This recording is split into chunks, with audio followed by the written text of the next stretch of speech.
Hello everybody, welcome back to the channel. We are once again back in the car, which means we have seen yet another film. Tonight's film was... Okay, so this film, alright. Title of the film is Miller's Girl. I'm just going to, before we get into anything, I'm going to clarify something, because this is actually really confusing and really odd. This film is labeled as 3 different kinds of film, and it has a very odd trailer. This film is labeled either a dark comedy, is labeled a comedy drama, it is labeled a horror drama, and it is labeled a horror psychological thriller drama. This film... I've also seen romantic thriller as well. Romantic thriller. Yeah. See, it's labeled 5 different ways. It's probably labeled more than that, too, yeah, but I've seen a few different ones. So to clarify, Miller's Girl, the film in and of itself, is not at all a comedy. There is a bit of drama. It is not that thrilling.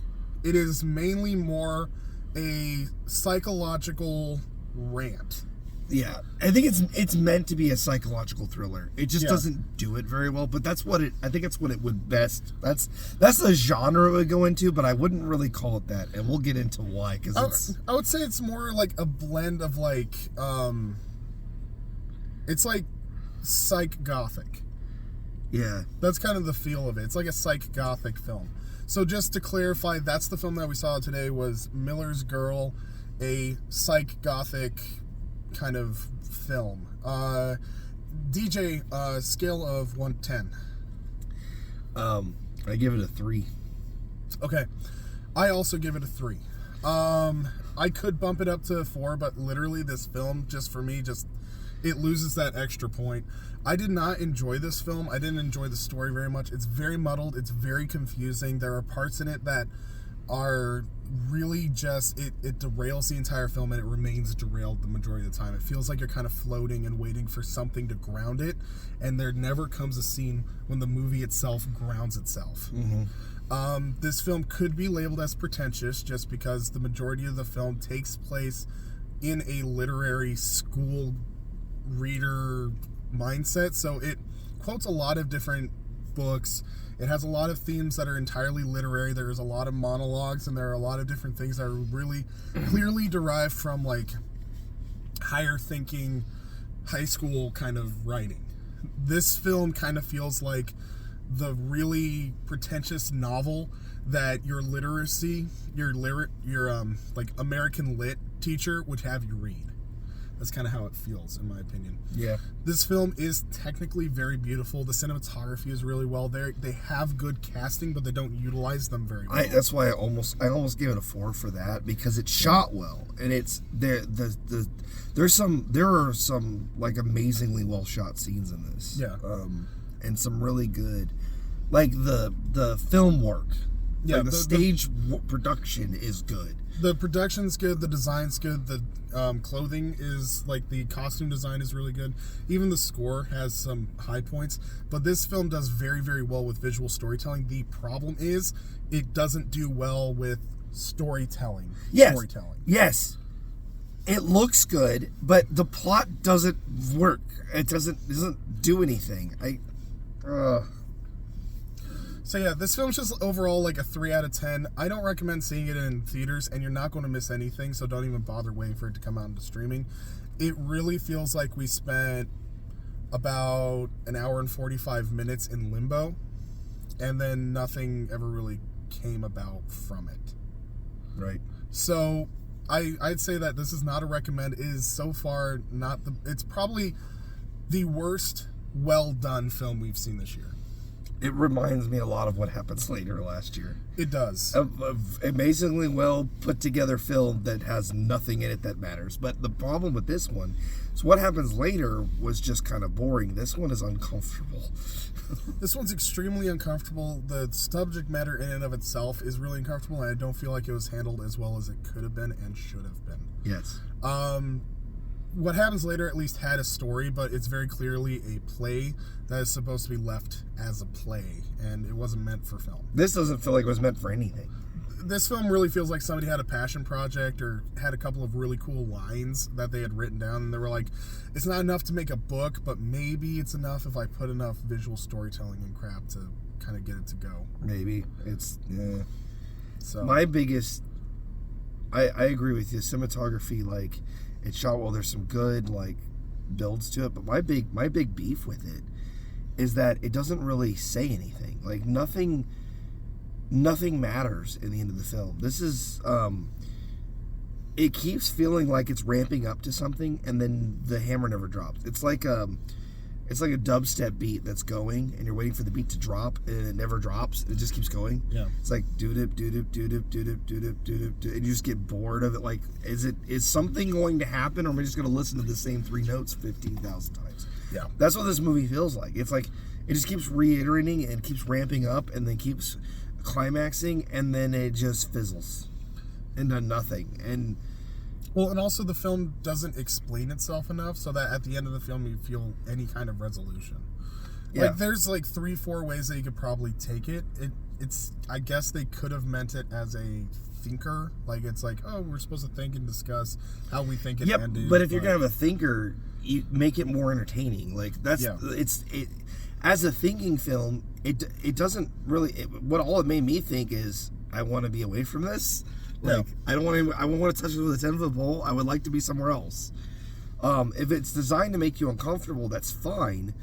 But a film that's designed to make you uncomfortable usually also gives you a solution to the discomfort. Yeah. Here's the solution. Here's what you need to remember from this film. Here's the light of the film that you're supposed to learn from it to not feel this in discomfort. This doesn't. It just makes you uncomfortable for no reason and then ends. Well, and another thing too is, if you're going to have a film that makes you feel uncomfortable, and there's a great deal of discomfort created by the story in and of itself, don't make that a discussion film. Yeah. Because we did not enjoy watching it, and we certainly don't want to discuss all of the things that happened in the film that made us uncomfortable. After we're talking to this, I don't really want to talk about this film anymore. Exactly. It's just one of those films. It's not worth a watch, guys. Don't bother. Probably the worst film that we've seen in theaters. And there's other films that have done this subject matter better, and I'll get to that. Yeah. So let's go ahead and close out for spoilers, because I have a couple things to say and I'm done. All right, cool. Thank you guys so much for watching this review. We are going to move into spoilers here soon, so for those guys who want to drop off or see it for yourselves, please let us know what you thought in the comments below. Leave us a like, and please subscribe. If you like movies and you have friends who like movies, they might enjoy this. So go ahead and share us with your friends as well. We do this every week, and we enjoy going to the movie theater and giving you guys honest, straight out of the theater reviews. Without further ado, spoilers. Spoilers.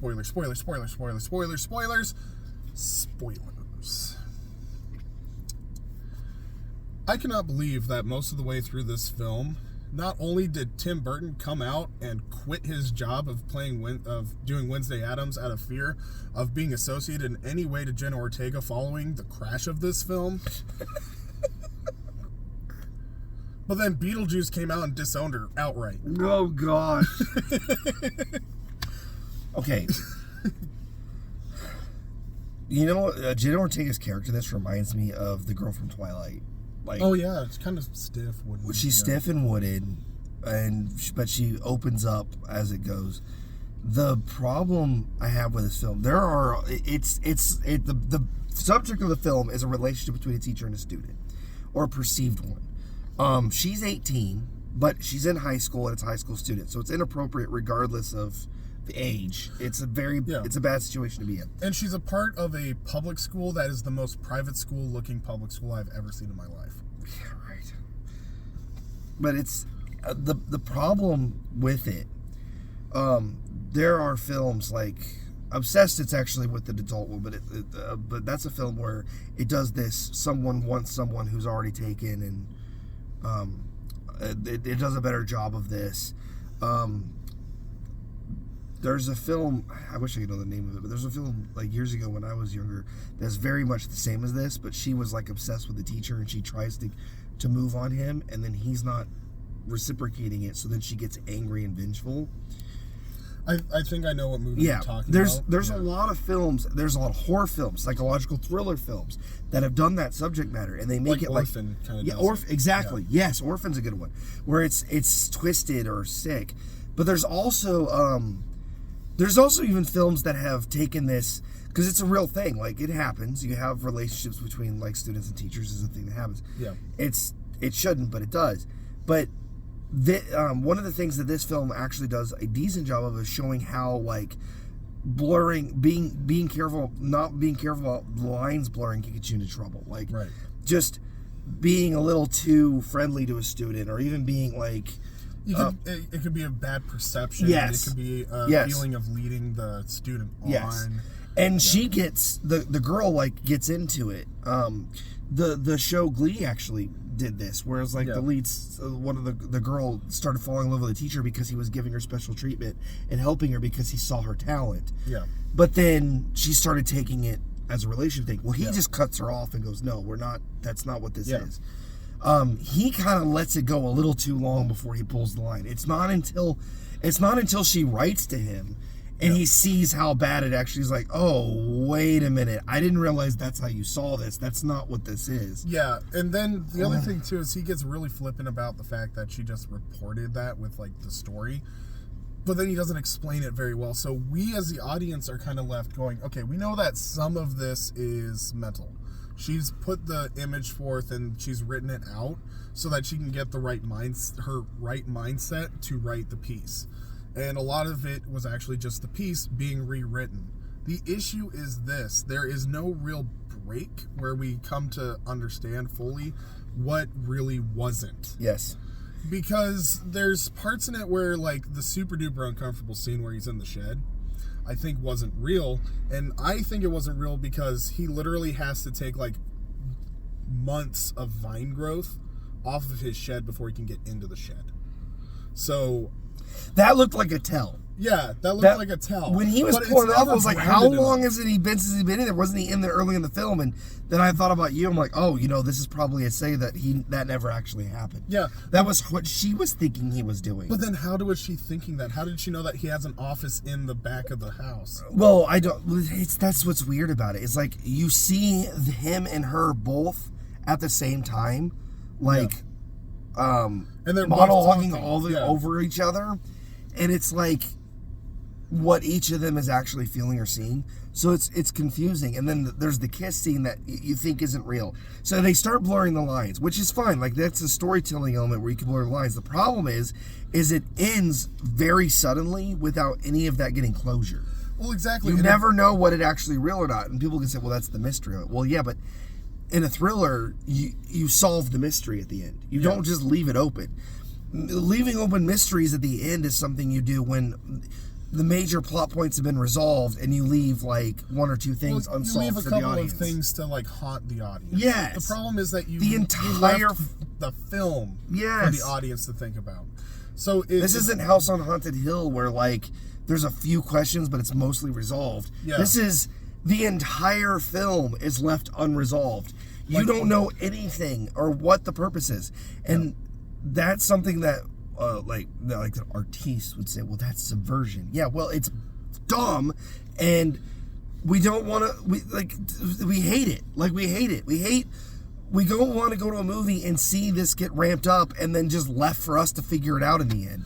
Well, I'll write my own movie then. I'm gonna freaking watch your movie. Yeah. It was uncomfortable for the whole time for me to watch this play out, but that uncomfortableness could have paid off with she lied or this is what really happened. Or it turned out he actually did kiss her and that really did happen. Or they did have sex. Yeah. It actually happened and he was fronting. Well, even if what happened is literally we're like, oh, there's no way that this actually happened. And then literally the last scene is like she pulls up a slideshow. And it's the security footage of them kissing. And it's like, oh, crap. Something. Or if, it was something else where he proves that, well, no, I gave her the phone and that was it. This movie made me think a lot of the movie Wild Things. Yeah. Because the relationship ramps up and then there's a court scene where they show the two women kissing and that, throws out the whole freaking thing. I was expecting a twist like that where it's like... something that would like blow the whole thing out of the water, and it never happens. It just fizzles out. It's just him. That she's gonna testify, I guess, on the hearing. Then she reads about when she's reading her stories. It's epic moments because she's talking about how her emotions and how she feels through her writing, and it's intense. But then they don't do anything with it. They just end it. He's sitting on the steps, and she sees him, and she dries a tear, then smiles a little, and then it just ends. You have no idea what her actual intents are, what his intent is, what actually happened. The only thing you're sure about is they didn't actually have sex because they both say they both are like, no, they both say it didn't happen. And it's also the only thing that the teacher was confident in saying. That was the thing. When the teacher's doing this whole like testimony back and forth thing, she is calm, collected, everything's put together, and we as the audience can be like, okay, she's calm, collected, put together because she wrote the story. So she knows every little detail and stuff. But unfortunately, instead of him being kind of taken aback by a lot of the stuff, he seems to purposely skirt around things to try to get the right answer, which is like an interrogation tell that he's lying. Yeah. So if the point is that he's lying, why can't we have the closure of knowing for a fact that, like, yes, that actually happened? As compared to we're left at the end going, okay, he thinks that he's going to get off because he's telling the truth, maybe? But he's not very confident in speaking? No. It feels to me like he's uncomfortable because he feels like he definitely let things get too far, and he's realizing after the fact his mistakes. Yeah. But the problem is it's not clear how far he actually went because he doesn't say so. And that would have been a good closure scene where at the end of the film it was revealed, or if like, because she narrates through a lot of it. Yeah. If that narration was actually her testimony at the end, and then it comes out that no. Or like she has a change of heart and she comes and recants like, he didn't actually do anything to me. It was all on me. I just was very emotional. Yeah. And you learn that, it was all in her head. Then it would have been a little more interesting because like, this is a fantasy of hers. Yeah. Because the movie does have thriller elements. Like it ramps up hard. It gets intense, but it also gets uncomfortable, which I would have been fine with if it closed it out. It doesn't. It ends just as uncomfortable as it runs the whole time. Well, it's also not a very good thriller because it ramps up and there is no drop back to like a level. So what ends up happening is just like tension. We're going to just let it float. And it just never really finds anything to sit down on. And there's no comic relief or any kind of break to give you a chance to like think or feel it out. Yeah. It just constantly throws it in your face and then just drops off the face of the earth. I feel like if this movie had given closure, like it had given a grand twist where the kiss scene wasn't actually real, like that was measured, or it was real. Like give us definitive answer, or the biggest one for me would have been like they actually did do it, like it actually happened, and that was the actual twist, and it turns out they're like in on it together or something, or there's a whole lot of ways this could have gone where it would have made it way more interesting. Yeah. Or just give it an ending, like an actual ending. Like, well, and so I would have probably given it 3 more points if it ended with something that gave it closure and gave the meaning to the entire film. Yeah. The last thought that I have is like, a lot of people go and they say stuff like, you know, movies and cinema is an art form, and as a result, the art is supposed to be interpretive. And they want this feeling of like interpretation and openness so that the audience interacts with it more like a painting. The problem is that movies are not paintings. They're not really supposed to just like drive our feelings and then move us a certain way.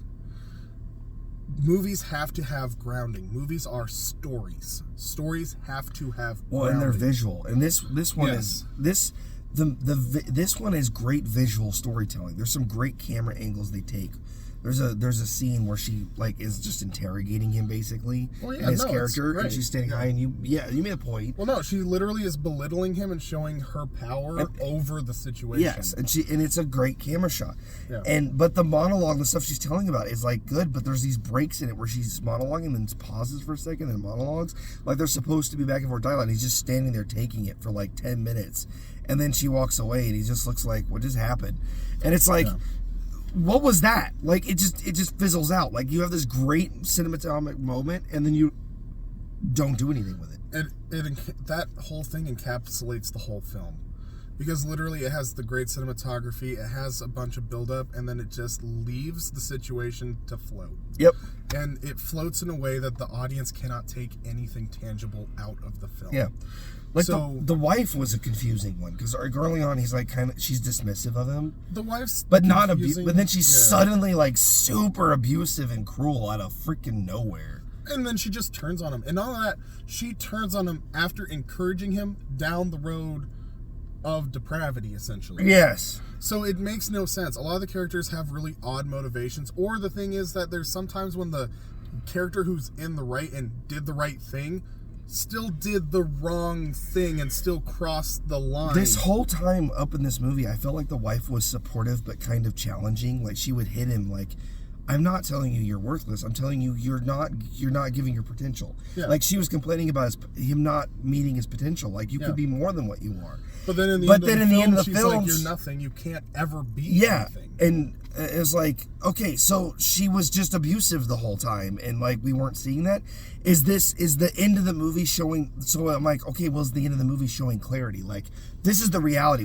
This has been his and her fantasy world, and now suddenly we're seeing what the reality really is. She's abusive. He feels dejected. She thinks he loves her, but he does kind of, but it's complicated.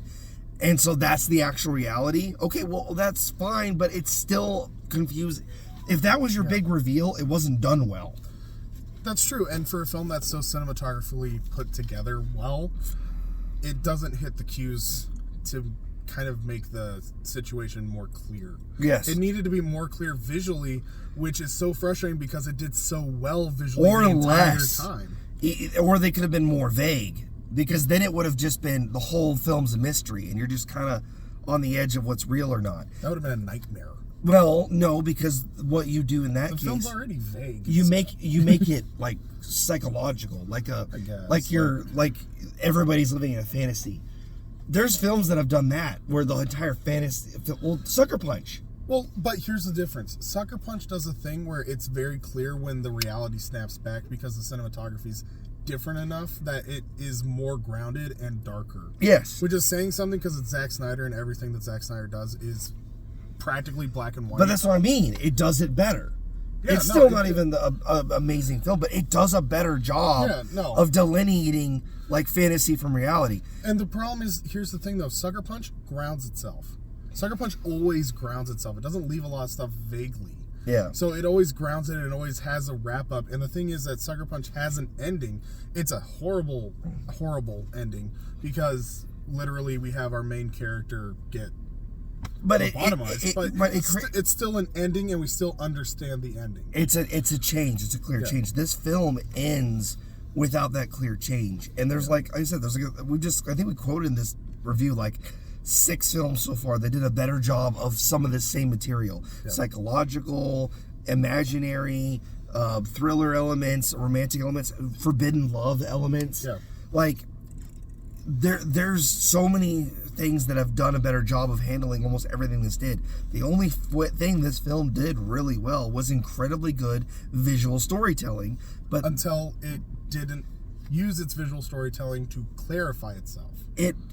Well, each individual the visual storytelling, the shots themselves are really good. They just don't work together. They don't flow. They don't connect. Well, it's like a bunch of it's a bunch of non sequitur, like amazingly well done cinematographer.